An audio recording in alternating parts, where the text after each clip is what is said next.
Sanibonani, welcome back to enye video. Ngiyabonga kakhulu for coming. Ngakhohlwa ukusubscribe, ulike video, ushare video as well. Okay, so kule video guys, I'm trying by all means ukusebenza bafethu, but hayi ngishaya ngenye iflu yomhlaba ke. I'm trying by all means ngisemva kancane when it comes to ama updates, ama videos, but ke I will still do those videos.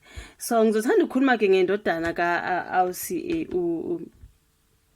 uNtombi. Simazi ngoNtombi ka-Generations, you guys. She is uSonia Mbele, right?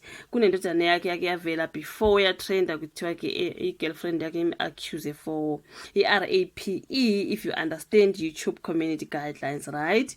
Lo sisi wavela wathi ke na uDonnell Mbele oyindodana ka-Sonia Mbele uye wamdlengula, right? I think muva nje ngike ngabona enye ivideo yenye futhi intombazana nayo isola uDonnell Mbele ngokuyishaya and all that. So kuningi manje lo mfana ehleli evela nje la evezwa ngamantombazana kubethi ayi uyahlukumezana, is either uyibashayile or is either ubadlwengulile. I do not know what happens there, bafowethu thina sibona indawo sezibhaliwe bese siyakhuluma ngazo. So kubi kakhulu ngoba umama wakhe she is a celebrity, and every time lo bhuti mangabe enze izinto kuthiwe Sonia Mbele's son, right? As if mhlambe uma wakhe umthumayo, but because she is a well-known actress mhlambe sisike sicabanga ukuthi mawungathi Sonia Mbele's son then abantu bayazi isikhuluma ngobani, but ke nguDonnell Mbele. Okay, now kuthiwa ke indodana yomlingisi kwelokudlwengula ke by Nonkululeko Nhlapo athi indodana yomlingisi othandwa abaningi kakhulu kuleli uSonia Mbele owayedlala indawo kaNtombi Khumalo kwi-Generations. uDonnell Mbele una 23, uvele phambi kwemantshi yaseRandburg ngamacala okudlwengula. So leli bhunguke libhekene namacala amabili okudlwengula avezwa intombi yalo ke ngoNovember 2023. Is it 2022? Ngevideo this 2022 ngevideo eyasabalala ezinkundleni zokuxhumana lapho ke yayikhihla ke isihlilo. Uyakukhumbula lo asisi ekhala esika ayikhihla ke sikaNandi isola ke uDonnell ngokuyishaya ke. Yeah, there was a particular video of that girl. So izigigaba zikaDonnell zaphoqa unina ukuba akhiphe istatement njengoba abantu abaningi babemsola ngokungafaki indodana yakhe emgqeni ke. Wagcina ebhalile laphana ke uSonia. Let me read for you ukuthi wayebhaleni uSonia ngesikhathi ke umntana wakhe etrenda kuthiwa ke abusive, right? Wathi yena, sanibonani, I woke up this morning to a different world, a world that I thought I had long buried. From the age of 17 to 26, I was with a man who was abusive, physically, psychologically, and emotionally. This is uNtombi, not a girlfriend Donnell. So I'm mentioning this so that you understand that as a woman who has suffered all kinds of abuse, I do not stand for or support or condone such stance. There are struggles that I've spoken about extensively in my early career to encourage other women in similar situations.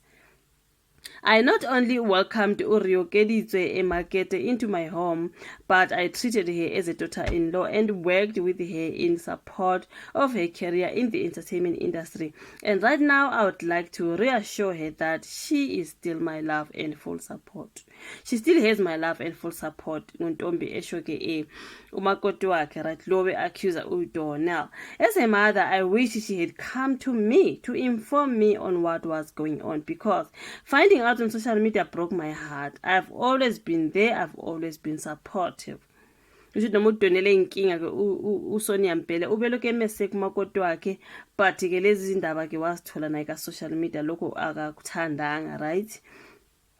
Now, I now realize I should have taken preventative measures much earlier, such as counseling or child therapy. But sometimes the mistake we tend to make as African single mothers is to assume and hope that things will be okay, things will work out for the best. Meanwhile, certain past behaviors can affect the generations to come.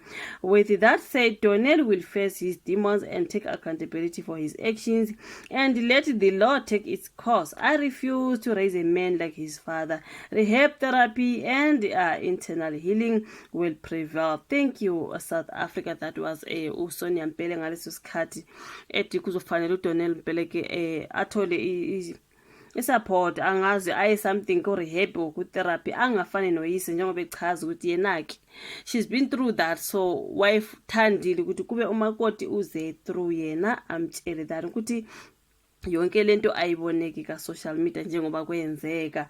So now estatementeni uSonia uyacacisa ukuthi intombi yendodana yakhe wayamukela ngesihle ekhaya lakhe futhi eyisiza nangomsebenzi wayo kwezika aqedisizungu. Uthi kwaba buhlungu kubona intombi isifake ivideo ikhala ezinkundleni zokuxhumana ingakazi ikhulume naye nezinkinga lezi abhekene nazo. Mhlambe wasaba ukutshela umama kaDonel wathi hayi mhlambe umama kaDonel uzoba sesayidini lomntanake, let me just go via social media manje. I think this boy is a problem. Is a problem because now le ntombazane enye ezile ngama case is a different one.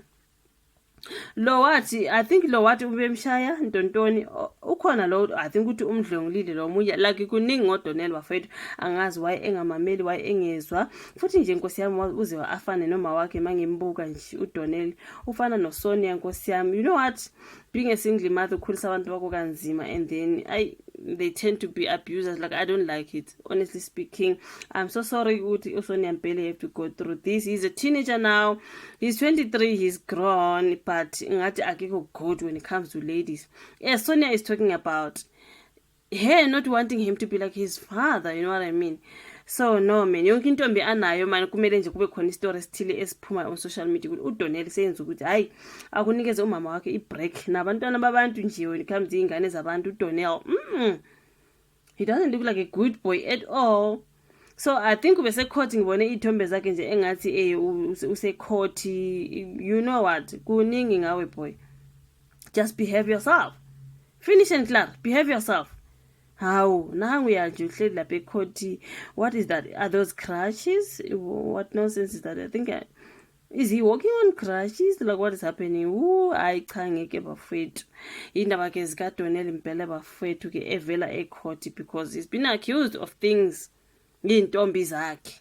Hayi cha kuningi. Anything else then I bring an update ukuthi kwenzekeni ngoDonel Mpele necala lakhe leli namacala wakhe lawa, something like that. Ngiyabonga kakhulu ukuthi uyibuka ivideo, like, subscribe, share, sibonane futhi kwenye Zwelandlela. Bye.